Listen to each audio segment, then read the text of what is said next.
Assalamualaikum warahmatullahi wabarakatuh. Alhamdulillahirrahmanirrahim. Assalatu wassalamu ala asyrofil mursalin wa ala alihi wa sahbihi rasulillahi ajmain. Rabbi shrah li sadri wa yassir li amri wa hlul 'uqdatam min lisani yafqahu qawli. Rabbi zidna ilman warzuqna fahman. Alhamdulillah, bersyukur kita pada Allah Subhanahu wa taala pada kesempatan kali ini masih bisa berkumpul di ruang virtual membahas tentang sirah nabawiyah, yang mana ada sebuah riwayat yang mengatakan bahwasanya eh, cucunya atau anaknya Sa'ad bin Abi Waqqas itu pernah bilang seperti ini. Dulu kami ketika masih kecil, orang tua kami itu mengajarkan kami itu dua hal. Pertama adalah Al-Qur'an, yang kedua adalah sirah atau al-maghazi atau kisah-kisah peperangan Nabi Muhammad SAW.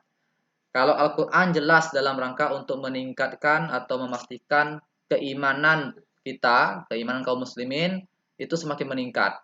Nah, sementara kalau untuk Al-Maghazi atau kisah-kisah perang sahabat, kisah-kisah perang Rasulullah, itu dalam rangka untuk menambah semangat kita untuk menjadi lebih baik. Nah, berarti para sahabat dulu pun juga menggunakan metode yang seperti ini, yang kita lakukan ini, yaitu mendengarkan kisah-kisah para sahabat, kisah Rasulullah, kisah-kisah Nabi terdahulu, dan juga pasukan-pasukan muslimin yang terhebat. Mereka mencari tahu kisah-kisah itu agar mereka tuh jadi semangat, agar mereka tuh jadi teguh dalam memegang prinsip atau akidahnya. Nah, maka oleh karena itu perlu kita terus mencari-cari kisah-kisah unik dari generasi-generasi yang terbaik Islam. Biar apa? Biar kita menjadi termotivasi untuk jadi lebih baik. Ya, kadang kita tuh termotivasi dengan kata-kata indah, kata-kata yang menarik, gitu kan. Nah, tapi kita juga ada yang termotivasi itu dengan kisah-kisah orang-orang yang hebat. Nah, kisah-kisah orang hebat itu yaitu adalah kisah-kisah para sahabat Rasulullah SAW dan juga Nabi Muhammad SAW.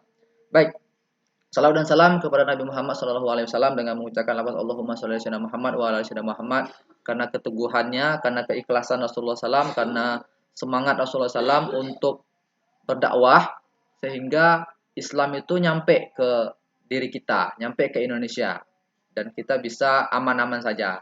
Kalau kita hidup di masa Rasulullah mungkin kita nggak sanggup. Kenapa? Karena di zaman Rasulullah itu kalau orang yang mau melakukan ibadah saja mereka tuh disiksa. Nah, kita sekarang mau beribadah dimanapun saja tempatnya, insya Allah kita tidak akan disiksa. Ya, maka oleh karena itu kita harus mengucapkan salawat, ucapan terima kasih kepada Nabi Muhammad SAW.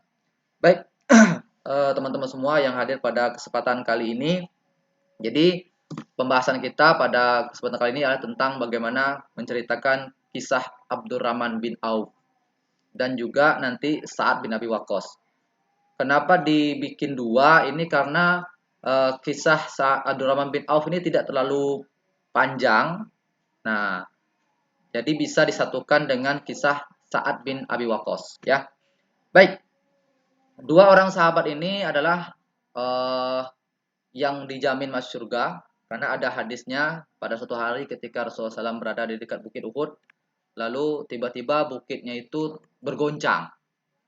Tiba-tiba bukitnya bergoncang, lalu Rasulullah mengatakan, "Tenanglah wahai Uhud, sesungguhnya di atas bukit ini hanya ada seorang nabi, ada dua orang, ada yang siddiq dan juga syahid." Nah, salah satu yang ada pada waktu itu adalah Abdurrahman bin Auf, Sa'ad bin Abi Waqqas, Tolha, Zubair, Sa'id bin Sa'id, ya, dan juga ada Umar dan Utsman dan Ali dan juga seterusnya. Nah, kemudian juga hadis yang mengatakan 10 sahabat yang dijamin masuk surga. Jadi Abdurrahman bin Auf itu termasuk di antara 10 sahabat yang dijamin masuk surga. Dan orang yang dijamin masuk surga ini, 10 sahabat ini adalah orang-orang yang termasuk awalun, ya, generasi awal dalam Islam. Dulu Abdurrahman bin Auf itu nama aslinya tuh bukanlah Abdurrahman, ya, tapi nama aslinya itu adalah Abul As. Nah, Abul As.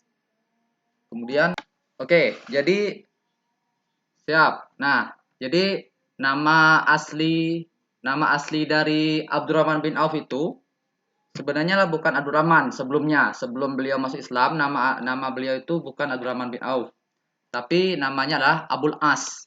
ya, Abul As. Sama kayak Abu Bakar. Abu Bakar itu nama awalnya itu nama aslinya itu bukan Abu Bakar, tapi Abdullah ya. Nah, sekarang si Abdurrahman bin Auf sebelum beliau masuk Islam, nama beliau itu adalah Abul As. Nah, ketika beliau masuk Islam, maka Rasulullah menggantikan nama beliau menjadi Abdurrahman bin Auf. Nah, ini bisa menjadi sebuah apa ya, hukum bahwasanya kalau kita ada orang atau ada teman kita yang masuk Islam gitu kan, maka itu disunahkan eh, menggantikan namanya. Nah, disunahkan untuk menggantikan namanya karena Rasulullah juga seperti itu dulu, menggantikan nama para sahabat yang dia itu masuk Islam, ya. Ketika dia masuk Islam, maka digantikan namanya seperti itu. Kemudian selain itu, karena Abdurrahman bin Auf ini adalah orang yang ikut hijrah, ya, ikut hijrah pada saat ke Madinah. Nah, maka Abdurrahman bin Auf itu nanti dipersaudarakan. Nah, kenapa? Kan muncul pertanyaan ya, kenapa Rasulullah dulu mempersaudarakan kaum muslimin di Madinah ketika hijrah itu? Ya, karena kan kita tahu bahwasanya para sahabat Rasulullah SAW itu ketika hijrah ke Madinah karena mereka terusir dari Mekah, sehingga mereka itu tidak membawa harta yang banyak ke Madinah itu. Mereka nggak bawa harta banyak ke Madinah, ya. Ya, yang penting mereka tuh selamat saja itu sudah bagus, sudah alhamdulillah. Nah, cuman karena pada waktu itu mereka nggak punya bawa harta yang banyak, maka Rasulullah memikirkan selaku seorang pemimpin. Ini luar biasa Rasulullah ya. Dalam memimpin, beliau tahu apa yang harus dilakukannya, yaitu menyelamatkan bagaimana kehidupan dari anggotanya ini. Nah, maka Rasulullah menggunakan strategi yaitu mempersaudarakan antara kaum Muhajirin dan kaum Ansor sehingga makanan mereka, kemudian tempat mereka tinggal itu sudah bisa apa ya, masih bisa diselamatkan. Ya, masih bisa dikendalikan. Nah, pada waktu itu Abdurrahman bin Auf ini dipersaudarakan dengan seorang sahabat yang bernama Sa'ad bin Rabi. Nah, ini kita insya Allah sudah banyak yang tahu ya. Kisah dia bagaimana Abdurrahman bin Auf itu ketika dia dipersaudarakan dengan Sa'ad bin Rabi, maka Sa'ad bin Rabi itu termasuk orang yang kaya, termasuk orang yang memiliki harta yang banyak di Madinah pada waktu itu. Dia mengatakan, si Sa'ad bin Rabi mengatakan, wahai Abdurrahman bin Auf, sesungguhnya aku adalah termasuk orang yang memiliki harta yang banyak di Madinah ini. Maka oleh karena itu, karena engkau sudah diperintahkan oleh sudah diputuskan oleh Rasulullah, kita adalah bersaudara, maka silakan engkau ambil hartaku ini setengahnya.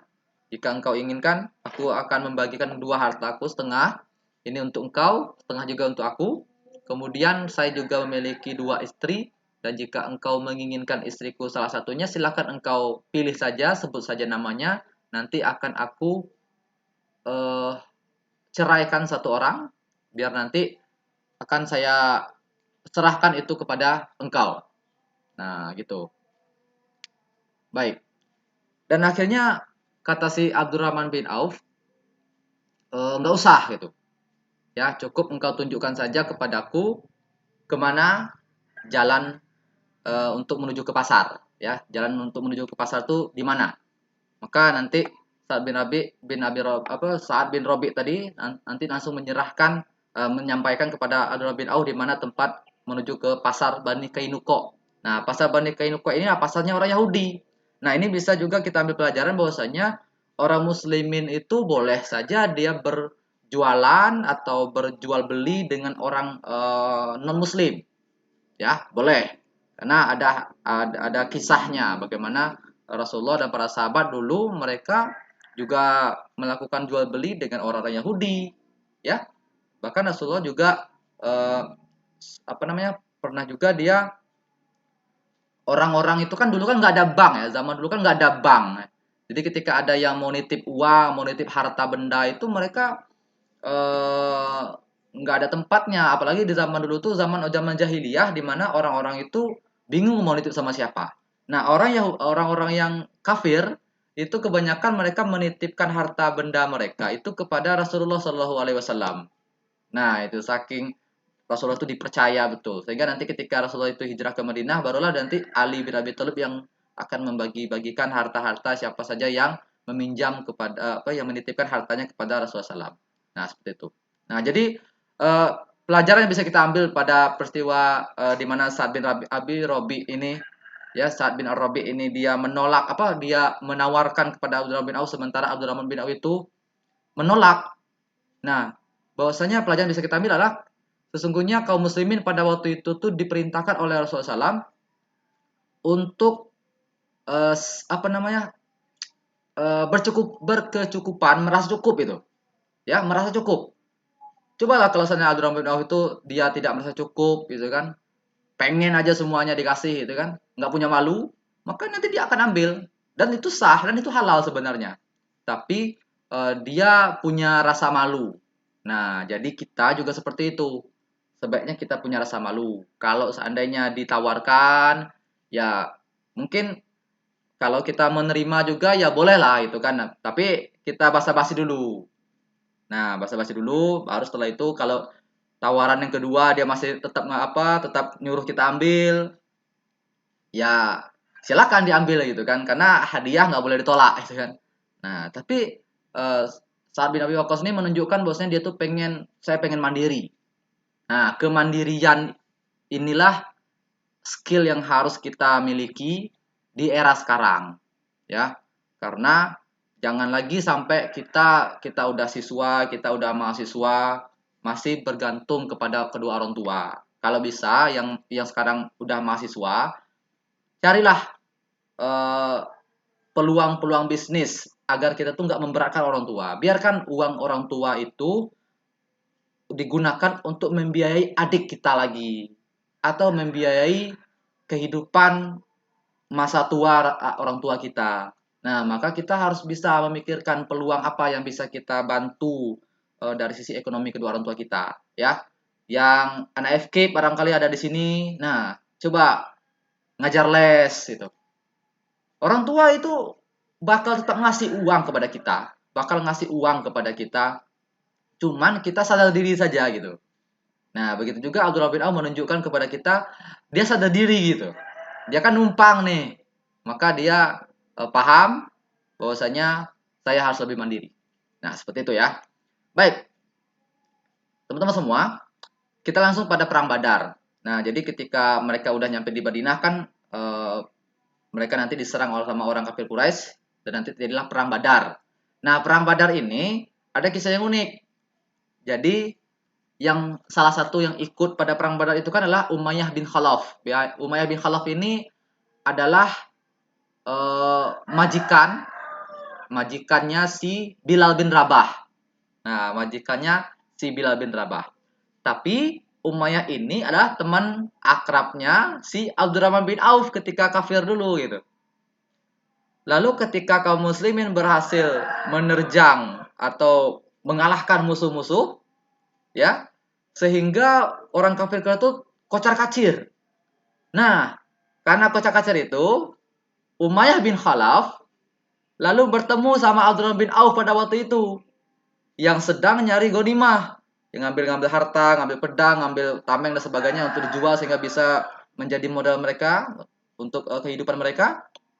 Lalu tiba-tiba Umayyah bin Khalaf mengatakan, Umayyah bin Khalaf ini takut juga, dia khawatir dia, saya pasti dibunuh nih karena dulu saya nyiksa Bilal gitu kan. Maka kata Umayyah bin Khalaf, "Hei, Abdurrahman bin Auf gitu. Sini." Maka Abdurrahman bin Auf melihat Umayyah bin Khalaf, "Wah, Umayyah," gitu kan. "Kamu kamu nanti akan diserang gitu kan. Kamu kabur aja gitu kan."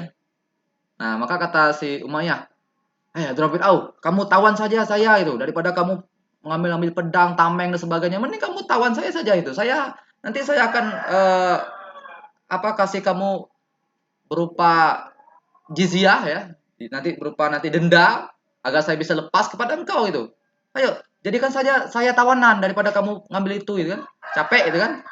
Jadikan saja saya tawanan kata si Umayyah bin Khalaf. Karena Umayyah ini udah terpojok itu, nggak bisa lagi. Mending dia ditawan sama kawannya sendiri gitu kan.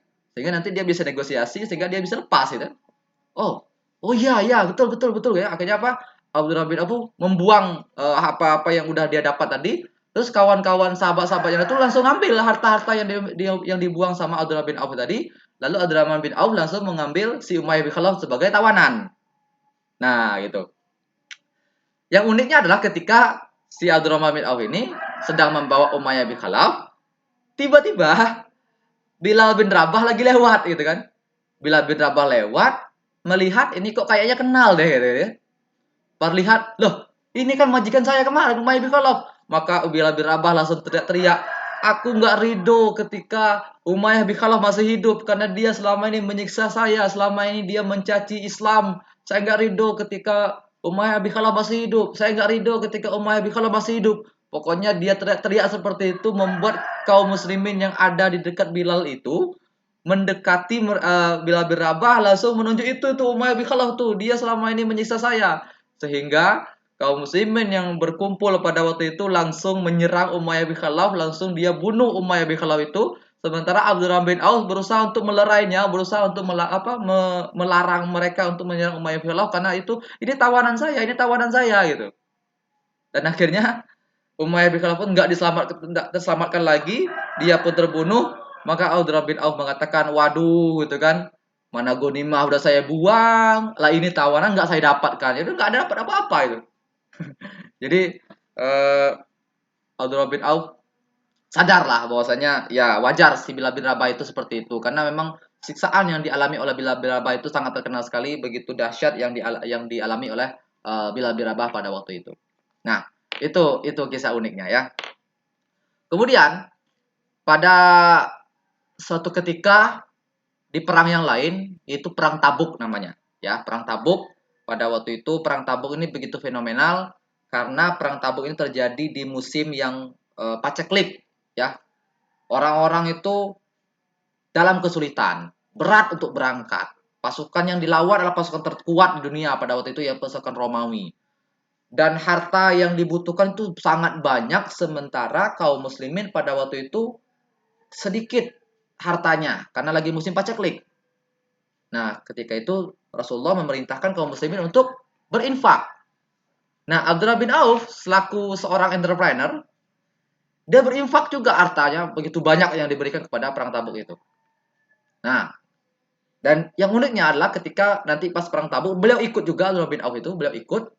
Nah, akhirnya nanti di peperangan itu sebelum mereka melanjutkan perjalanan, mereka istirahat dulu. Itu pada waktu itu salat subuh.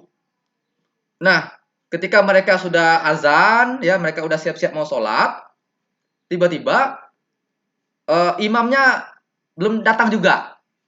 Imamnya adalah pemimpin, yaitu Nabi Muhammad. Nabi Muhammad SAW pada waktu itu ikut perang Tabuk, tapi beliau belum datang juga pada waktu jadi imam, karena ternyata beliau ini sedang lagi buang hajat, Nabi Muhammad SAW ini. Nah, sehingga kaum muslimin itu udah siap sholat tapi lama nunggu imamnya gitu kan. Nggak ada ciri-ciri nih Rasulullah mau datang ini kan. Akhirnya para sahabat bilang, "Hei Abdurrahman bin Auf, kamu aja yang maju jadi imam." Akhirnya apa? Abdurrahman bin Auf pun maju jadi imam itu. Jadi imam di depan salat subuh. Sudah sholat itu kan. Nah, ketika udah masuk rakaat kedua Rasulullah baru datang.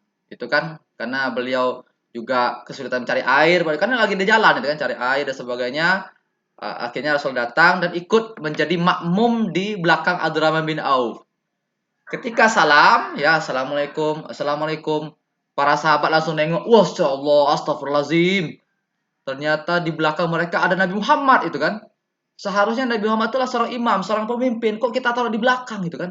Semuanya astagfirullahaladzim, astagfirullah, minta maaf kepada Rasulullah SAW. Maka apa kata Rasulullah? Enggak apa-apa itu, biasa saja itu. Saya nggak apa-apa seperti itu gitu. Kamu benar wahai Abdullah bin Auf. Enggak apa-apa. Nah, ini menunjukkan bahwasanya Islam itu ya dia tidak terlalu mementingkan tentang jabatan. Ya meskipun Rasulullah itu kan posisinya kan nabi ya, makanya para sahabat itu kan begitu tahu Nabi Muhammad itu menjadi makmum, mereka begitu takut istighfar gitu kan. Ternyata Rasulullah mengatakan ya nggak apa-apa gitu. Biasa saja. Yang kamu lakukan itu benar kok. Nah, jadi maka jika nanti kalian ada yang menjadi pemimpin, misalkan, wah pengennya saf sholat tuh di depan itu kan, nah itu nggak bagus, karena itu bukan budaya Islam. Kita mesti eh, paham bahwasanya kita kalau kita dapat amanah, apapun profesi kita, nanti kita tetaplah seorang manusia. Jangan perlakukan manusia dengan keras, jangan perlakukan manusia itu dengan yang keji. Pokoknya kita harus memastikan bahwasanya apa yang kita lakukan itu juga disenangi sama kita kalau kita merasakan perintah itu, ya. Nah, itulah ketika di perang Tabuk. Nah, kemudian kita masuk bagaimana hartanya Abdurrahman bin Auf itu luar biasa, banyak sekali harta Abdurrahman bin Auf itu, ya. Bahkan pernah Rasulullah itu Abdullah bin Auf itu berwasiat. Jadi dia punya harta yang banyak. Dia mengatakan, "Wahai Rasulullah, saya punya harta 50.000 dinar." Dinar itu kayak emas itu ya, emas itu. Dan itu sebanyak 50.000 dinar. Dia mengatakan, "Saya ketika saya meninggal, maka saya wasiatkan 50.000 dinar ini untuk jalan Allah, untuk fisabilillah, untuk eh, program siapa saja yang mau membuat agama Allah itu menjadi syiar, ya kajian-kajian, itu saya infakkan." Nah, ini bisa kita ambil juga pelajaran bahwasanya kalau kita berinfak, ya, kalau kita berinfak, maka alangkah baiknya kalau kita melihat dari sisi efektivitas, ya, efektivitas atau kebutuhan, kebutuhan. Karena ada juga yang eh, kalau misalnya kita mau infak, ya kan? Kita lihat di masjid itu masjidnya udah mewah gitu kan. Nah, kita infakin banyak-banyak di situ. Sebenarnya bagus, boleh saja, tapi alangkah baik kalau kita infakin harta kita itu, kita lihat mana yang paling membutuhkan. Kalau ternyata di luar masjid itu ada yang meminta-minta pengemis, maka infaknya lebih bagus pada pengemis itu daripada ke masjid yang tadi masjidnya udah mewah gitu kan. Nah, atau untuk orang-orang yang mau menggerakkan kaum muslimin untuk misalnya ada bikin kajian sehingga mereka bisa memberikan ke konsumsi, kemudian untuk para guru-guru yang udah ngajarin agama, ya, karena guru-guru yang ngajar agama itu ilmunya tuh kan begitu luar biasa itu kan. Nah, maka sebaiknya kita infak seperti itu kepada kepada orang yang seperti itu atau kepada orang fakir miskin. Nah, jadi kita harus timbang-timbang ya kepada siapa yang cocoknya untuk kita berinfak. Nah, maka Abdullah bin Auf itu mengatakan 50.000 siap untuk diinfakkan, 50.000 dinar siap diinfakkan untuk fisabilillah, untuk jalan Allah Subhanahu wa taala. Nah, jadi silakan gunakan harta itu. Nah, kemudian Rasulullah itu pernah bersabda bahwasanya sebaik-baiknya kalian yang paling baik dalam dalam di keluar apa dengan keluargaku adalah orang-orang yang paling baik. Sebaik-baiknya orang sepeninggalku adalah orang-orang yang dia tuh berlaku baik dengan keluargaku. Nah, sehingga dengan gara-gara hadis itu Abdullah bin Auf dia punya punya kebun gitu kan dijualnya dan semua harta itu diserahkan kepada istri-istri Rasulullah SAW yang masih hidup. Wah, luar biasa ya. Udah bisa punya kebun ya. Padahal waktu beliau hijrah ke Madinah itu kan nggak bawa apa-apa ya. Itu berarti skill pengusahanya Abdurrahman bin Auf itu sangat luar biasa sekali gitu. Berarti kalian kalau pengen jadi pengusaha, alangkah baiknya mendalami kisah Abdurrahman bin Auf ini. Karena kita kan cuman dikit-dikit saja tuh. Nah, boleh nanti baca, cari buku yang menceritakan tentang Abdurrahman bin Auf, ya. Sehingga dia nanti akan menjelaskan bagaimana teknik marketingnya, bagaimana teknik brandnya atau sellingnya. Nah, sehingga kita bisa mendapat keuntungan sama seperti Abdurrahman bin Auf. Ya, ada juga riwayat mengatakan tuh kekayaan dia itu sampai sampai beberapa turunan itu masih bisa dicicipin. Nah, luar biasa Abdurrahman bin Auf itu. Nah, oh ya, ketika uh, Nabi Muhammad sudah meninggal dunia, Abu Bakar meninggal dunia, dan Umar bin Khattab sudah ditusuk ya dengan pisau oleh seorang yang ingin membunuh Umar bin Khattab, maka Umar kan memerintahkan 6 orang sahabat untuk menjadi majelis syuroknya untuk menentukan siapa yang berhak menjadi pemimpin setelah Umar bin Khattab. Nah, Abdurrahman bin Auf ini termasuk salah satu sahabat yang menjadi anggota majelis syuro-nya agar mereka bisa memutuskan siapa yang berhak menjadi pemimpin. Kita udah tahu bahwasanya Abdurrahman bin Auf itu memiliki harta yang begitu banyak.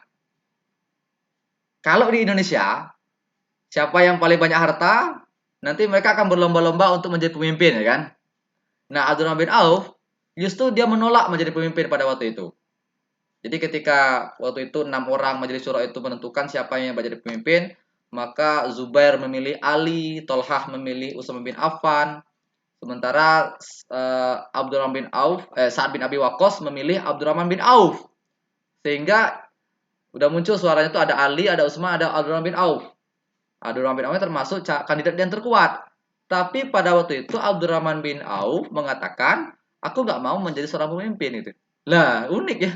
Beda dengan di Indonesia. Di Indonesia kalau duitnya udah banyak, nah ujung-ujungnya tuh nanti bakal jadi gubernur ya. Nah, ternyata tidak seperti itu ambisi yang dimiliki oleh Abdurrahman bin Auf meskipun dia sudah punya uang yang banyak. Lalu Abdurrahman bin Auf nanti meminta izin kepada para majelis syuro untuk survei dulu siapa yang berhak dia pilih nantinya. Jadi setelah disurvei sama Abdurrahman bin Auf, maka dia pun memilih Utsman bin Affan menjadi seorang khalifah pada waktu itu. Nah, kemudian Abdurrahman bin Auf ini dia pernah diperintahkan Rasulullah untuk berdakwah di sebuah tempat yang bernama Dumatul Jandal. Nah, ada perintah Rasulullah SAW. Wahai Abdurrahman bin Auf, engkau berangkat ke sana. Siap Rasulullah. Dan itu tempatnya sangat jauh sekali. Abdurrahman bin Auf nanti diperintahkan untuk berdakwah selama 3 hari di sana kepada orang-orang yang Nasrani. Nah, ada yang masuk Islam pada waktu itu yaitu pemimpin di daerah sana yang bernama Al-Asbaq bin Amr. Al-Asbaq ini punya anak yang namanya Tamadur. Maka pada waktu itu Rasulullah memerintahkan karena dia udah masuk Islam tadi, nah salah satu cara untuk mengikat orang itu sehingga menjadi keluarga yang dekat, kata Rasulullah, nikahi anaknya. Maka Abdurrahman bin Auf yang nanti akan menikahi anaknya tadi yang Tamadur tadi sehingga nanti akan menghasilkan anak yang bernama Abu Salamah. Nah, jadi di sini kita bisa ambil pelajaran bahwasanya kalau kita ingin mendekatkan atau merekatkan sebuah keluarga itu dengan cara menikahi anaknya. Wah, itu kan kalau kalian pengen dekat sama Pak RT kan atau pengen dekat sama Pak Gubernur, nah nikahilah anaknya. Nah, tapi pataskan diri dulu ya. Nah, ini kita wajahnya pas-pasan ya kan. Kemudian apa namanya penghasilan kita kurang. Nah, nikahi anak Pak Gubernur. Nah, pikir-pikir dulu ya. Nanti bukannya dinikahi malah kita ditolak ini kan. Baik, Abdurrahman bin Auf ini kalau dalam kisahnya dialah yang kan pernah itu sempat viral ya di mana ketika Umar bin Khattab ingin pergi ke sebuah tempat di negeri Syam karena di negeri Syam itu sedang wabah. Jadi nggak boleh ke sana. Ibaratnya lagi lockdown lah gitu ya, lagi lockdown gitu. Di situ ada wabah, maka Umar bin Khattab ngotot ingin masuk ya, ngotot ingin masuk. Bukan, ngotot tidak ingin masuk ya, kebalik ya. Umar bin Khattab tuh ngotot tidak ingin masuk. Karena apa? Karena Umar memikirkan kalau kita masuk nanti kita akan meninggal. Nah, sementara ada juga orang-orang yang lain mengatakan, "Woi Umar, kamu ini takut sama takdir Allah ya? Kamu nggak percaya sama takdir Allah ya?" Nah, sama lah waktu lagi lockdown kemarin, itu kan sering tuh. Wah, masa iya takut dia dengan sama corona itu. Nah, itu ya sebenarnya ada sirohnya, yaitu siroh Umar ini.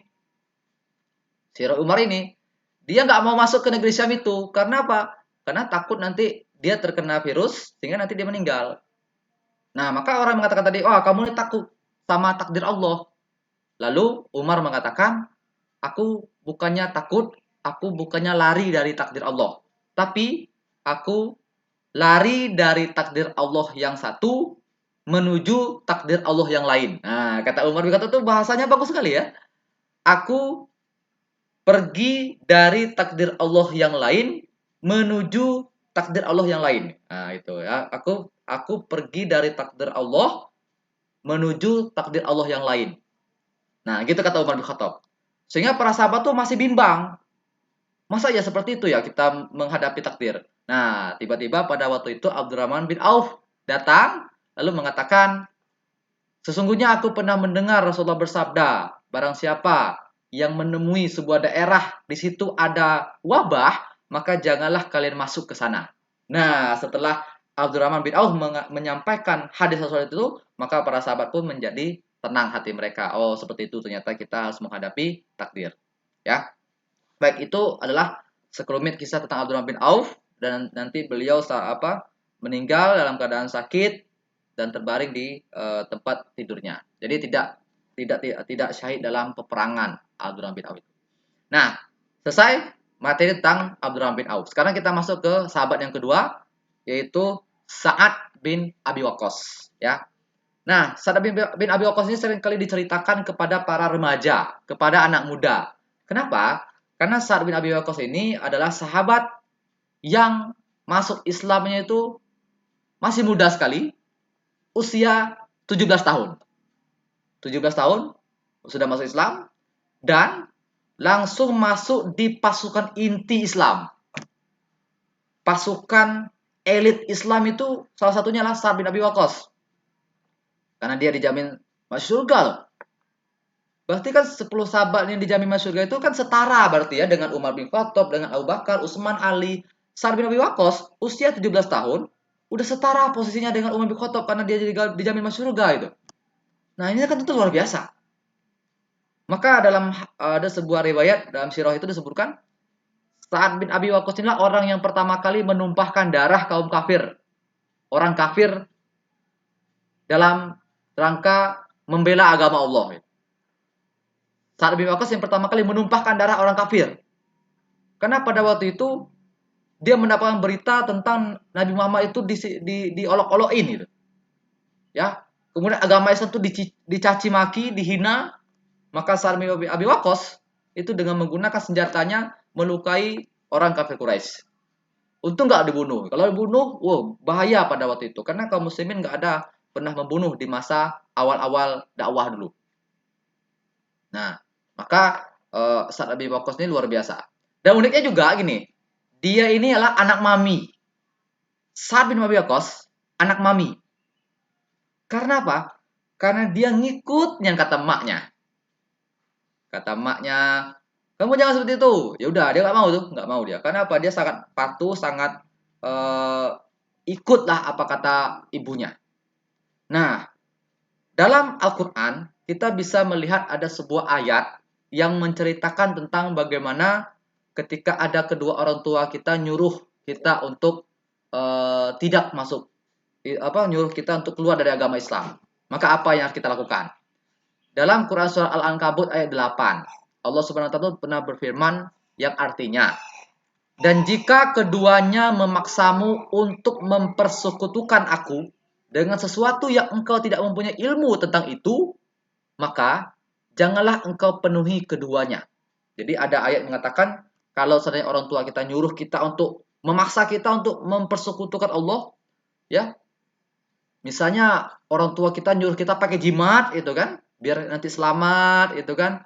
Kemudian disuruh pakai apa gitu, ditaruh di peci atau ditaruh di mana biar kita jadi lebih ganteng, lebih cantik. Maka jangan itu. Jangan seperti itu. Ini ayatnya. Dan Sa'ad bin Abi Waqqas mengatakan, ayat ini turun karena aku. Ayat ini turun karena Sa'ad bin Abi Waqqas. Kenapa? Karena Sa'ad bin Abi Waqqas, kan sudah dikatakan tadi, dia anak mami. Ketika Sa'ad bin Abi Waqqas masuk Islam, ya, Sa'ad bin Abi Waqqas, ibunya Sa'ad bin Abi Waqqas ini tidak menerima Sa'ad bin Abi Waqqas masuk agama Islam. Coba bayangkan nih, selama ini dia ikut semua kata ibunya, ternyata ketika dia masuk Islam, dia langsung nolak apa kata ibunya. Keluar kamu dari agama Islam, kata ibunya Sa'ad bin Waqqas. Wah, ibu mohon maaf ya, Bu, saya ini sayang nih sama ibu itu kan. Janganlah gitu, Bu, itu kan saya mau masuk Islam gitu kan. Ya, anak mami gitu. Anak usia 17 tahun itu. Nanti kalau kamu tetap berada dalam Islam, kamu nanti tidak akan diberikan uang itu. Kamu tidak akan saya berikan belanja kamu. Tidak kasih jajan kau itu. Ayolah Bu, janganlah Bu itu. Anak mami gitu.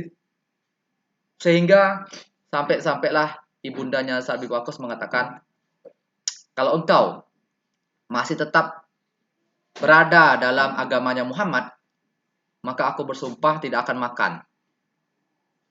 Tidak akan makan bila aku mati. Maka Sa'ad bin Waqqas mengatakan, janganlah bu, itu kan. Maka bu, kan. Ya, akhirnya ibunya masih tetap tidak mau makan. Tidak mau makan. Sehingga beberapa waktu kemudian melihat ibunya jadi kurus. Ibunya masih tetap nggak mau makan. Dibujuk-bujuk sama Sa'ad bin Waqqas, bu, makanlah bu, itu kan. Saya nggak mau, karena engkau masih berada di agamanya Muhammad. Disinilah tiba-tiba keluar kalimat Sa'ad bin Waqqas yang membuat ibunya kaget.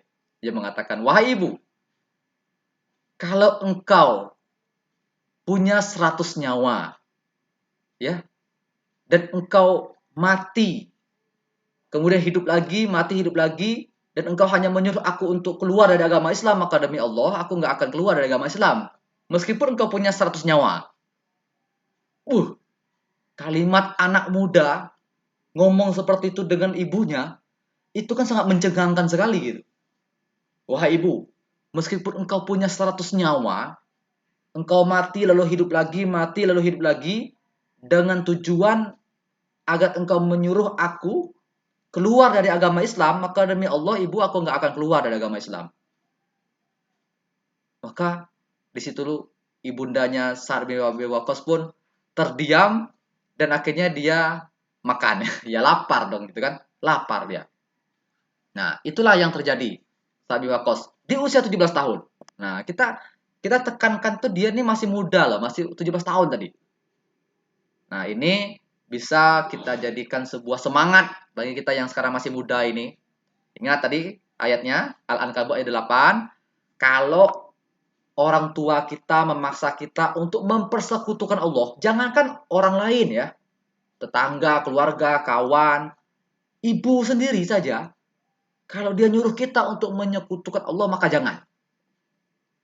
Ya, ya kalau kita kan di dusun-dusun tuh sering aja tuh, misalnya kita beli beli minuman apa beli minum apa beli motor, beli mobil itu kan disuruh kita tuh untuk nyiram pakai air apa gitu ke biar diselamatin. Jangan gitu, jangan percaya ditubruk sama apa ditumbur sama truk itu tetap mati kok itu kan. Nah, maka seperti itu. Kita harus memiliki akidah yang lurus. Nah, baik. Sami Waqqas ini termasuk sahabat yang dijamin surga. Sudah dikatakan sebelumnya, dia sebut termasuk 10 sahabat yang dijamin surga. Dan si Sa'ad bin Abi Waqqas ketika beliau hijrah ke Madinah, maka pada waktu itu beliau ikut Sa'ad bin Waqqas itu. Nah, ada kisah yang disebutkan ketika Rasulullah itu hijrah ke Madinah, ya. Jadi ketika Rasulullah itu hijrah ke Madinah, jadi Rasulullah itu agak waspada, was-was, khawatir nanti orang Quraisy itu tiba-tiba nyerang ke rumah beliau tempat beliau tidur. Nah, sehingga Rasulullah mengatakan, saya berharap ada seorang lelaki soleh yang akan melindungiku pada malam ini agar aku bisa tidur nyenyak. Maka dia ngomong sama istrinya Aisyah ya. Beberapa waktu kemudian tiba-tiba Sa'ad bin Abi Waqqas datang gitu. Assalamualaikum warahmatullahi itu. Siapa di luar? Sa'ad bin Abi Waqqas itu. Maka dikatakan, kenapa? Wahai Sa'ad bin Waqqas itu. Maka Sa'ad bin Waqqas mengatakan, Rasulullah, aku nggak enak tidur malam ini gitu. Aku khawatir keselamatan engkau, wahai Rasulullah itu. Wuih, luar biasa. Kalimat yang seperti itu. Wahai Rasulullah, aku nggak bisa tidur malam ini. Karena aku khawatir keselamatan engkau, wahai Rasulullah itu. Jadi engkau mau ngapa? Izinkan aku berada di dekat rumah engkau, di tempat engkau tinggal ini, agar aku bisa berjaga-jaga mana tahu ada orang-orang yang memusuhi Islam akan menyerang engkau, wahai Rasulullah. Masya Allah, luar biasa. Ternyata inilah lelaki soleh yang dikirimkan oleh Allah SWT kepada Rasulullah SAW untuk menjaga Rasulullah pada malam itu. Sa'ad bin Abi Waqqas, masih muda tadi. Ya, seperti itu. Kemudian, Sa'ad bin Abi Waqqas ini punya keutamaan, yaitu doanya itu makbul. Ya. Woi, kalau saya diberikan pilihan ya, kamu Allah pasti akan kabulkan satu permintaanmu. Apa permintaan yang engkau inginkan? Kalau saya pengennya sama seperti Sa'ad bin Abi Waqqas. Sa'ad bin Abi Waqqas itu dia doanya makbul. Apapun yang dia doakan itu pasti akan dimakbulkan atau dikabulkan oleh Allah Subhanahu wa taala. Ya. Pernah suatu saat ketika pada waktu itu kan di masa Umar bin Khattab, Sa'ad bin Abi Waqqas ini diamanahkan sebagai gubernur di Kufah. Kufah itu di Irak pada waktu itu ya.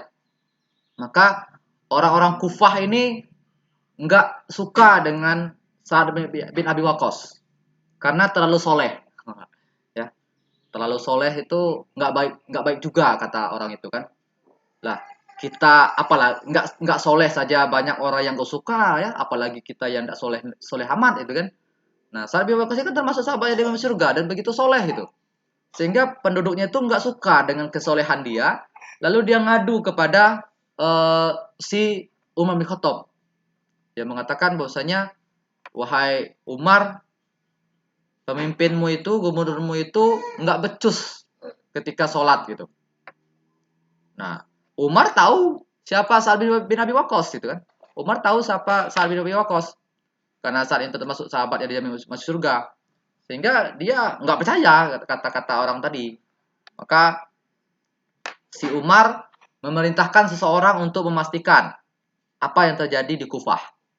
Nah, jadi nanti diutus seseorang untuk survei ke Kufah itu dan nanti respondennya respondennya itu ada seorang yang bernama Usamah bin Qatadah. Usamah bin Qatadah. Ditanya sama si utusan Umar tadi, "Weh, penduduk Kufah, si Usamah, kamu tahu nggak bagaimana Sa'ad bin Abi Waqqas ini memimpin?" Nah, Usamah bin Qatadah tadi dia langsung menjawab, "Oh, sesungguhnya Sa'ad bin Abi Waqqas ini dia ketika peperangan tuh nggak pernah memimpin dengan bagus. Lalu dia memutuskan perkara tuh nggak pernah adil itu." Jadi si Sa'ad bin Abi Waqqas yang pada waktu mendengar mengatakan, "Kamu bohong itu. Demi Allah, wahai utusan Umar, aku tidak seperti itu." Nah, akhirnya apa? Sa'ad bin Abi Waqqas dia berdoa. Dia mengangkat tangannya, lalu dia mengatakan, "Wahai Allah, kalaulah seandainya apa yang dia katakannya itu, apa yang dikatakan sama si orang tadi itu benar, ya, maka berikan kepadaku sebuah azab, ya, atau ujian atau musibah.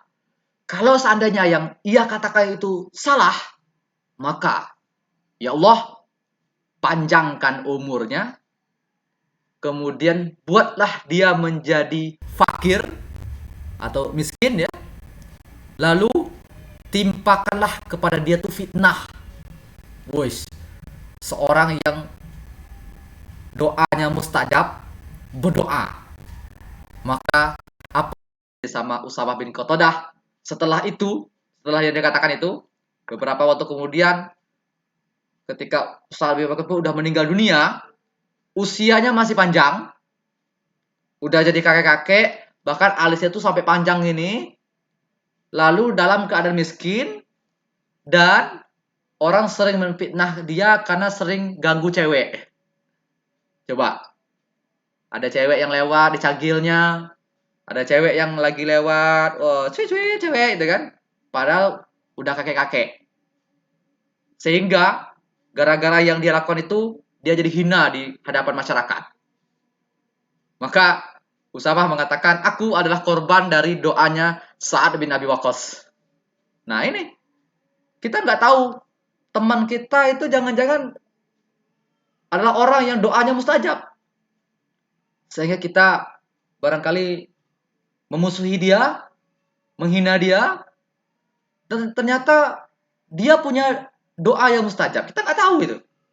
Nah, maka oleh karena itu kita terus menjaga hubungan dengan kaum muslimin. Karena senjata kaum muslimin itu kan adalah doa.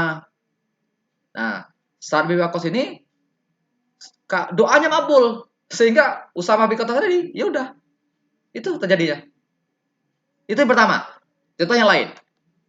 Ada seorang sahabat pada waktu itu dia di sebuah pasar bertemu dengan Sa'ad bin Abi Waqqas. Dia mengatakan, "Wahai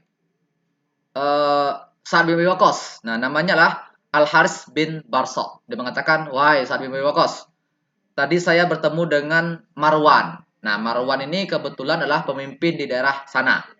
Di tempat mereka itu bertemu tadi. Si Marwan ini mengatakan, dia bilang seperti ini. Dia cuma ngomong gini loh.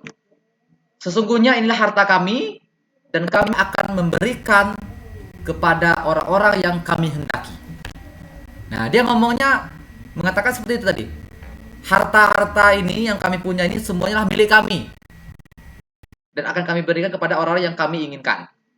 Maka hanya gara-gara kalimat itu, Sa'ad bin Abi Waqqas bertemu sama si Marwan, lalu dia mengatakan, apakah perlu saya berdoa? Oh, jangan. Marwan tadi langsung duduk, minta maaf sama Sa'ad bin Waqqas, jangan. Maka dia ralat kalimatnya.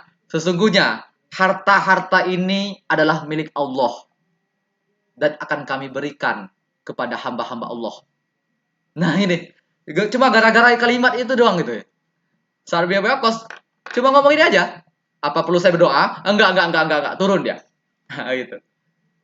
Luar biasa kan? Makanya kalau saya bilang, kalau kamu diminta kamu itu pengen didoakan apa? Ya, bagusnya tuh. Doakan agar semua doa kita makbul itu. Gitu. Kan enak ya? Kalau doa kita makbul. Ternyata kita ditimpa masalah atau kunci motor kita hilang, ya Allah, temukanlah kunci motor aku ya Allah. Tiba-tiba kita ketahuan, oh kunci motor di situ. Enak kan? Nah, ini. Kalau mungkin di zaman sekarang tuh enaknya kita tuh jadi seorang pemimpin. Kalau jadi seorang pemimpin kan enak tuh. Misalnya, kita pengen pelajaran sirah itu menjadi pelajaran wajib di setiap sekolah di Kota Jambi. Kalau kita yang nggak pemimpin, kita nggak bisa berbuat apa-apa. Tapi kalau kita pemimpinnya, sama kayak Sarwi Weko tadi. Oh, dikabulkan doanya. Nah, kalau kita jadi pemimpin, Pak Kepala Dinas, ini saya pengen pelajaran sirah itu wajib semuanya diikuti sama semua siswa yang ada di sekolah di Kota Jambi. Sehingga mereka kenal dengan Nabi Muhammad SAW, sehingga mereka kenal dengan sahabat Rasulullah SAW. Siap komandan. Selesai semuanya. Ya. Apalagi kita pengen apa? Saya pengen orang-orang yang miskin itu setiap bulannya mendapatkan beras dengan gratis dari harta daerah. Nah, pemimpin enak. Makanya Islam itu memikirkan bagaimana seorang muslimin itu kalau bisa mengambil jabatan kepemimpinan agar dia tuh bisa memiliki dampak yang besar bagi orang-orang di sekitar dia gitu. Nah, itu motivasi ya. Motivasi kalau kaum muslimin dia menjadi pemimpin, motivasinya itu adalah untuk beramal. Karena di zaman sekarang ada yang motivasinya menjadi pemimpin itu adalah ingin menambah aset perusahaan dia gitu. Sama kayak Abdurrahman bin Auf tadi kan. Dia punya harta yang banyak, tapi dia tidak berusaha untuk menambah harta dia lagi untuk bisa menjadi pemimpin dengan harapan kayak bisa ngambil proyek ini untuk dapat harta dia. Enggak. Nah, Sa'ad bin Waqqas tadi bisa doa. Bisa saja kan Sa'ad bin Waqqas berdoa, ya Allah, berikan saya harta yang banyak, tapi enggak ada seperti itu. Nah, nanti kita akan cerita ada cerita yang unik nih. Nanti ada seorang anak yang ketemu sama Sa'ad bin Waqqas. Dia mengatakan, kenapa engkau enggak doa seperti ini saja? Nah, nanti kita akan sampai ke situ. Ya, itu adalah bagaimana si Sa'ad bin Abi Waqqas bertemu sama Marwan mengatakan, apakah perlu saya berdoa? Enggak usah. Saya mau ampun ya. Nah, tuh. Nah, yang lagi Umar bin Khattab. Jadi Umar bin Khattab waktu itu jadi pemimpin. Umar bin Khattab jadi pemimpin. Lalu Umar bin Khattab kan pemimpinnya kan bagus tuh. Memastikan lu para di pasar-pasar tuh nggak ada orang yang melakukan riba, nggak ada yang menaikkan yang begitu tinggi sekali. Nah, pada waktu itu ada seseorang yang dia tuh pakai baju yang sangat bagus betul gitu kan. Ya jalannya agak-agak sombong gitu. Pada waktu itu Umar lagi lewat. Umar lagi lewat sama Sa'ad bin Abi Waqqas. Setelah itu, Umar bin Khattab ini mukulin si orang tadi. Ya, karena sombong tadi mukul itu bukan mukulnya kuat ya, cuman mukulin negur gitu ya. Mukulin negur gitu, rupanya terkena Sa'ad bin Abi Waqqas itu. Ketika Umar memukul, terkena Sa'ad bin Abi Waqqas. Lalu Umar tahu si Sa'ad ini doanya makbul. Langsung kata, nah pukul saya, pukul saya, pukul saya. Langsung Umar ngasih apa cambuknya, nih pukul saya, pukul saja saya itu kan. Kisos saya ini. Maka Sa'ad bin Waqqas mengatakan, enggak, ada apa, biasa aja lah. Jadi orang tuh udah takut juga dengan doanya Sa'ad bin Abi Waqqas itu kan. Nah gitu, luar biasa. Padahal masuk Islamnya di usia 17 tahun itu. Dia nggak mengenal usia. Nah ya, maka ini salah satu keutamaan dari Sa'ad bin Abi Waqqas. Baik, Sa'ad bin Abi Waqqas ini pernah ditanya sama seorang sahabat, wahai Sa'ad, kapan kamu mulai dapat doa kamu tuh mustajab gitu? Kapan kamu bisa dapat itu? Maka kata Sa'ad bin Waqqas adalah ketika perang Badar. Pada perang Badar, Rasulullah itu kan perang pertama ya. Maka dia katakan Sa'ad bin Waqqas, panahkan mereka agar musuh-musuh itu menjadi ketakutan. Maka dipanahlah itu kan. Wahai Rasulullah SAW berdoa, ya Allah, tepatkanlah sasaran panahnya si Sa'ad bin Abi Waqqas dan kabulkanlah doa-doanya. Nah, gitu. Jadi benar-benar dua hal didapat. Satu, tepatkanlah sasaran panahan Sa'ad bin Abi Waqqas dan kabulkanlah doa-doanya. Sehingga Sa'ad bin Abi Waqqas ini termasuk sahabat yang dijadikan role model untuk orang yang hobi memanah. Karena dia adalah pemanah yang jitu. Bahkan nanti di perang Uhud itu kan kita udah cerita kisah tentang Tolha kemarin ya. Bagaimana kaum muslimin itu terdesak sampai ke bukit, yang tinggal dengan bersama Rasulullah kan cuma 2 orang. Tolha dan Sa'ad bin Abi Waqqas. Nah, Sa'ad bin Waqqas itu yang memanah-manah orang itu. Maka Sa'ad bin Waqqas itu melihat bagaimana Rasul itu mencari anak panah yang terjatuh-jatuh. Anak panah itu diambil sama Rasulullah, lalu dikasih sama Sa'ad bin Waqqas, ini tembak senjata, panah mereka. Nah, luar biasa. Sampai-sampai Rasulullah itu, Rasul kita gitu, yang mengambil anak panah untuk Sa'ad bin Abi Waqqas itu. Kita nggak jadi nggak enak. Inilah kita kan. Kita tuh langsung Rasulullah yang ngambil ini pena kamu itu. Kita jadi nggak enak itu. Jangankan Rasulullah, guru kita saja itu. Pena kita jatuh, guru kita yang ngambil pena, kita jadi nggak enakan. Apalagi Sa'ad bin Abi Waqqas itu. Mengambil panah-panah yang lagi, ya kan musuh kan manah tuh. Nah, sehingga panah-panah itu kan nggak kena. Nah, nggak kena itu diambil sama Rasulullah. Nih, kamu yang ambil. Bahkan Rasulullah pernah mengatakan seperti ini. Panahlah mereka, wahai Sa'ad bin Abi Waqqas, ayah dan ibuku sebagai tebusanmu. Wow. Jadi Sa'ad bin Abi Waqqas pernah mengatakan, aku adalah satu-satunya orang yang Rasulullah pernah menebus kedua orang tuanya untuk diriku. Ya. Jadi Sa'ad bin Waqqas mengatakan seperti itu. Aku adalah satu-satunya orang yang Rasulullah tuh pernah ngomong ayah dan ibuku sebagai tebusanmu. Berarti spesial betul Sa'ad bin Abi Waqqas ini. Nah, ya, sehingga apapun yang dia panah tuh kena. Bahkan Sa'ad bin Waqqas mengatakan pernah dia tuh Rasulullah tuh ngasih anak panah yang nggak ada runcingnya itu, tumpul gitu. Dikasih sama Rasulullah itu. Sa'ad bin Waqqas nengok, lah tumpul gitu. Tapi dia tahu ini Rasulullah yang nyuruh. Oke, di panahnya apa yang terjadi? Sampai kepala orang tembus sampai ke belakang gitu. Gitu kan. Dia pun kaget. Nah, begitulah Sa'ad bin Abi Waqqas selaku pemanah ulung dari kaum muslimin. Nah, jadi kita masuk di masa Umar. Nah, Sa'ad bin Abi Waqqas ini terkenal sangat lebih menjadi semakin terkenal di masa Umar bin Khattab. Karena di masa Umar bin Khattab ini kan terjadi peperangan melawan Romawi dan Persia. Negara terkuat di dunia pada waktu itu kaum muslimin memerangi mereka. Nah, pada waktu di masa Abu Bakar tuh pernah mengutus 2 pasukan besar sekaligus. Dan itu dua-duanya melawan negara terkuat di zaman itu. Ibaratnya gini, Indonesia menyuruh pasukannya perang menghadapi negara terkuat di dunia saat ini. Kita tahu negara terkuat di dunia saat ini ada 2, Cina, Amerika. Ya, begitu juga dengan Umar bin Khattab dengan Abu Bakar As-Siddiq, memerintahkan kaum muslimin, kamu perangi negeri Syam, orang Romawi, yang satu lagi kamu perangi negeri Persia, orang-orang dari daerah Irak. Nah, jadi mereka sekaligus perangi Amerika, perangi Cina, itu kan. Wah, ini luar biasa nih.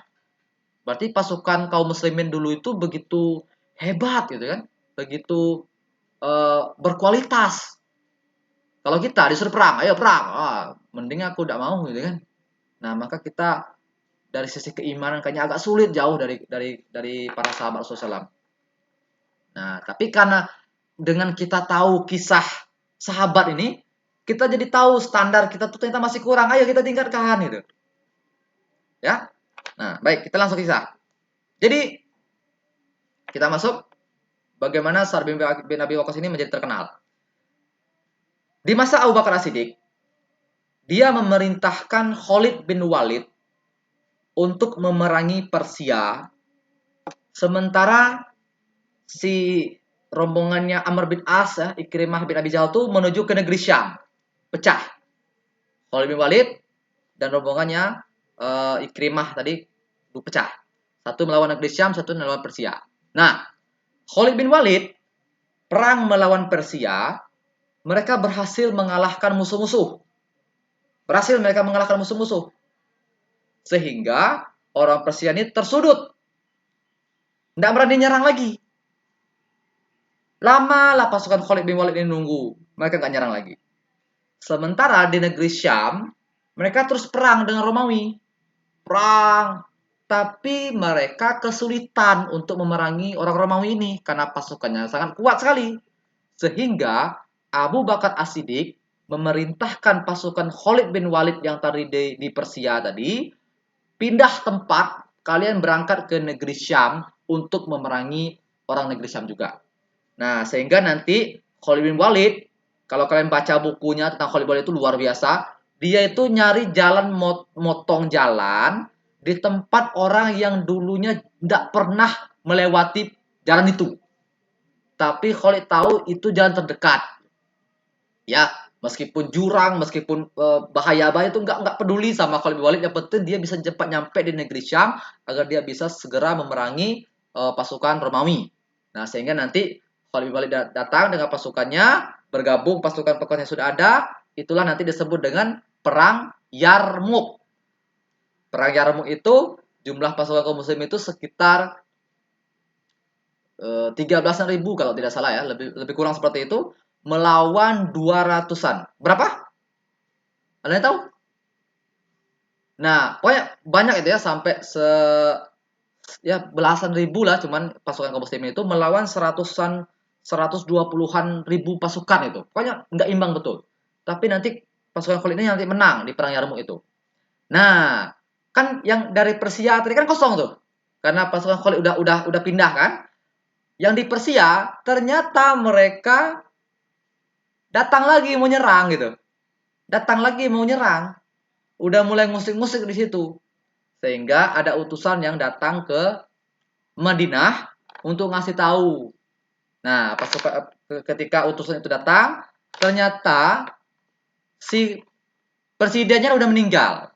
Si khalifah udah meninggal, yaitu Abu Bakar As-Siddiq udah meninggal pada waktu itu. Digantikan oleh Umar bin Khattab. Nah, digantikan oleh si Umar bin Khattab. Nah, Umar bin Khattab itu nanti dia akan mengutus rencananya Umar nih yang pengen maju nih. Wah, nggak bisa lagi nih, Persia nih agak ini nih, agak ngeyel orangnya nih gitu ya kata si Umar kan. Maka dia mengatakan, kalau gitu biar saya saja yang maju itu. Nah, jadi sampai-sampai Umar yang mau maju menghadapi si Persia itu. Nah, sahabat itu nggak setuju dengan Umar. Wah Umar, nanti kalau engkau maju, kalau seandainya kalah, apa? Nanti kalau engkau syahid gimana? Siapa yang memimpin negara ini gitu? Nah, akhirnya para sahabat pun karena tadi banyak yang jangan Umar, jangan kau berangkat itu kan. Tapi Umar tuh saya siap mau melawan pasukan Persia itu. Mereka itu luar biasa sekali. Gitu. Nah, sehingga Umar mengatakan, kalau gitu siapa pengganti pemimpin kita? Siapa yang menggantikan saya yang sekiranya kapasitasnya itu cocok untuk mengalahkan Persia? Mikirlah mereka, siapa itu kan? Nah, survei lah. Lalu Umar setelah survei dia mengatakan, aku tahu siapa orangnya. Siapa? Siapa? Siapa? Sa'ad bin Abi Waqqas. Dia adalah pemanah ulung Nabi Muhammad SAW. Oh iya, betul, saya setuju, saya setuju. Karena Sa'ad bin Abi Waqqas pada tuh nggak ada di Madinah, dia lagi di luar, gitu, lagi tugas itu, lagi tugas untuk mengambil pajak, apa mengambil pajak ya, ya mengurus harta kaum muslimin lah, itu kan di sebuah tempat di daerah mana itu. Akhirnya apa? Utusan Umar datang bertemu sama Sa'ad bin Waqqas, wahai Sa'ad, engkau dipanggil oleh presiden, engkau dipanggil oleh khalifah untuk berangkat pergi ke Madinah. Ada apa? Nanti dikasih tahu. Datanglah si Sa'ad bin Waqqas bertemu sama Umar, wahai Umar, kita akan mengirim pasukan yang sangat besar menghadapi Raja Persia. Gitu kan? Sa'ad bin Waqqas kaget, itu kan luar biasa. Sehingga pada waktu itu karena dia adalah seorang muslimin yang taat, maka dia kata siap, laksanakan. Sami'na wa ata'na. Saya dengar dan saya taat. Maka Sa'ad bin Abi Waqqas pun berangkat dengan pasukan yang begitu banyak menuju ke Persia. Nah, jadi di Persia itu perangnya 2 kali. Pertama dipimpin oleh Khalid bin Walid, yang kedua oleh Sa'ad bin Abi Waqqas. Perang inilah yang dicatat dalam sejarah adalah perang yang begitu besar karena ini adalah namanya Perang Qadisiyah. Perang Qadisiyah itulah perang di mana ketika kaum muslimin menang pada perang Qadisiyah ini, mereka nanti akan mewujudkan salah satu sabda Rasulullah mengatakan, sesungguhnya Islam akan menaklukkan Istana Putih. Nah, Istana Putih itu siapa? Istana Persia. Rasulullah ngomong itu pada saat perang Khandaq. Dia mengatakan, sesungguhnya Islam itu akan mengalahkan mendapatkan Istana Putih, ya, mendapatkan Istana Merah, itu kan. Istana Merah itu berarti Romawi, negeri Syam ya, Romawi. Istana Putih juga dapat. Nah, sehingga pada waktu itu Sa'ad bin Abi Waqqas semangatnya mau menang itu karena ingin mewujudkan bisyarah Rasulullah tadi. Islam akan menaklukkan Istana Putih. Nah, mulainya muncul dari perang Qadisiyah ini. Maka di perang Qadisiyah itu pasukan tuh disiapkan betul sama Sa'ad bin Abi Waqqas. Sayangnya, nah ya, sayangnya ketika Sa'ad bin Abi Waqqas siap mau berangkat perang, tiba-tiba dia sakit gitu. Sakit dia. Dan ada bisul. Di tubuhnya tuh banyak bisul. Sehingga dia nggak bisa bergerak. Jangankan bergerak, tegak aja sulit itu. Sehingga dia memimpin pasukan dengan cara berbaring. Nah, ini unik ya. Bisa pemimpin pasukan itu memimpin pasukan dengan cara berbaring.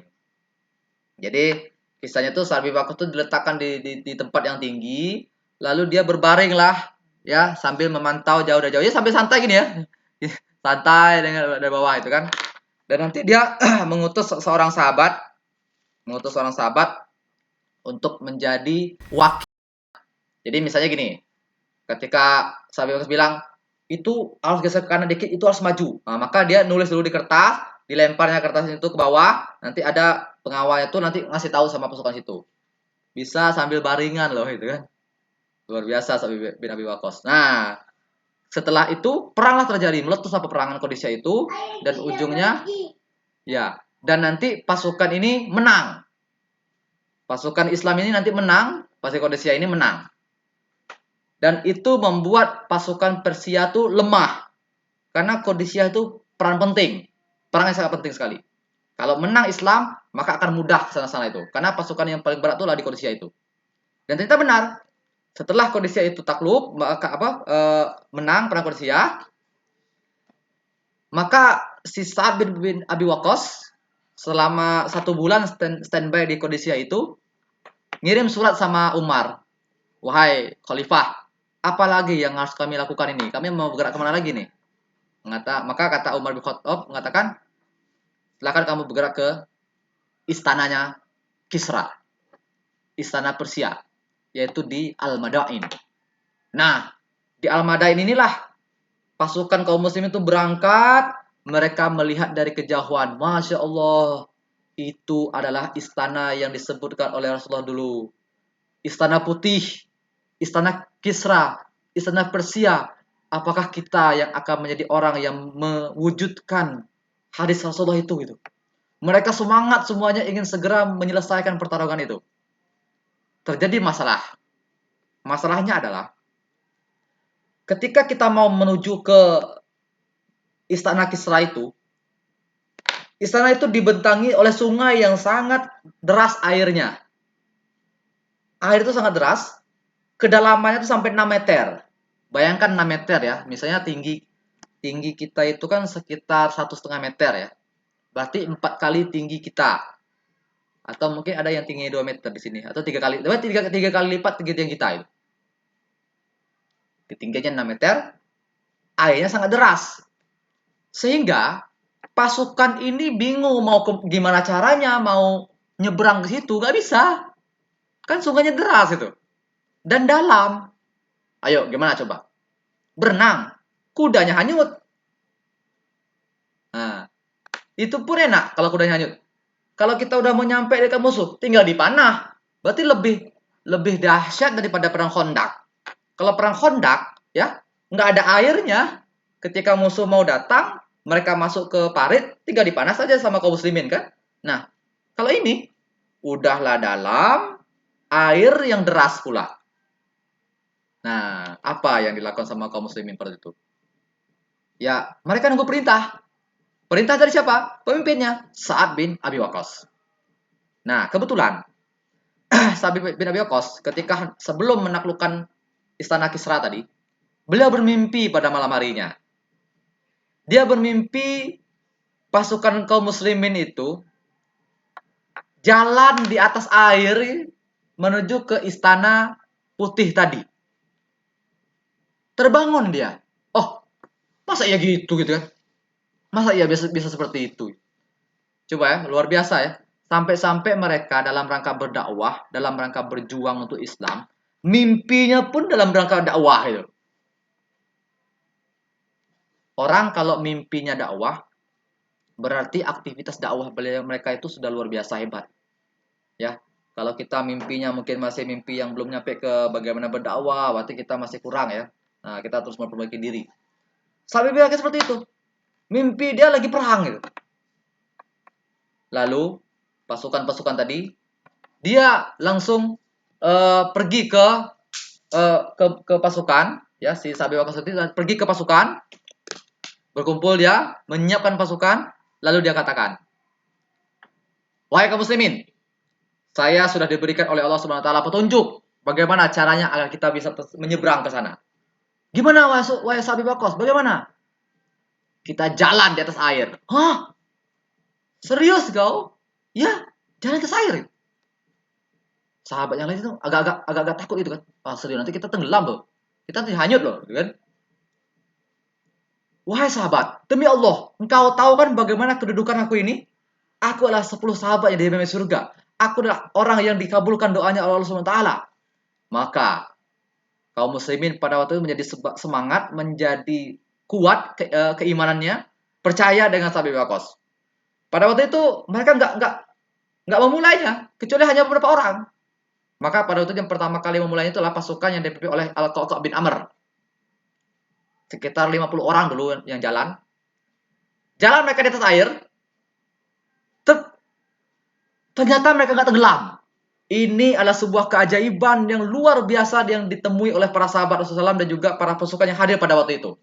Karomah dari Sa'ad bin Abi Waqqas, pasukan yang dipimpin oleh Sa'ad bin Abi Waqqas jalan di atas air, membuat pasukan musuh bilang kita nih berhadapan dengan jin ini, bukan dengan manusia, dengan jin itu. Luar biasa kan? Aneh ya? Jalan di atas air. Bahkan dalam sirah itu disebutkan, ini beneran loh.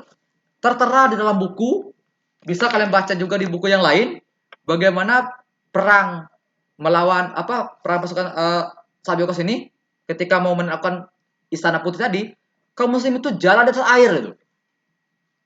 Nah, pendapatnya ini beda ya. Ada yang mengatakan ini air ya, ini air. Mereka jalan di atas ini, kayak di film-film gitu. Ada yang mengatakan hanya tetap masuk air, tapi cuman ini kayak ini betisnya, jadi cuma sebatas betis. Ada yang mengatakan mereka tuh sampai setubuh ini, tapi tetap jalan itu. Nah, wallahu a'lam bishawab. Tapi yang paling kuat adalah bahasa di sirohnya adalah mereka berjalan di atas air. Woi, luar biasa. Inilah pertolongan Allah SWT. Sehingga kaum muslimin setelah melihat pasukan yang tadi itu lewat, mereka lewat semuanya rame-rame di atas air tadi sambil berjegerama, sambil cerita-cerita. Wah, mantap juga nih ya, mantap juga nih, wah, wisata itu kan. Apakah ada yang hanyut? Nggak ada satupun yang hanyut. Yang ada yang hanyut itu ada waktu itu tempat airnya seseorang pasukan itu hanyut di air, itu pun diambil sama orang. Nih, pasukan aku ambil ya. Udah jalan lagi santai. Pasukan musuh jadi kaget, ketakutan sampai Raja Persia itu kabur dia. Kabur dari istananya membawa harta-harta yang bisa diselamatkan. Nah, dan akhirnya pasukan Sabi Waqqas pun nanti perang di sana, mengalahkan musuh, membuat istana putih itu dikuasai oleh kaum muslimin.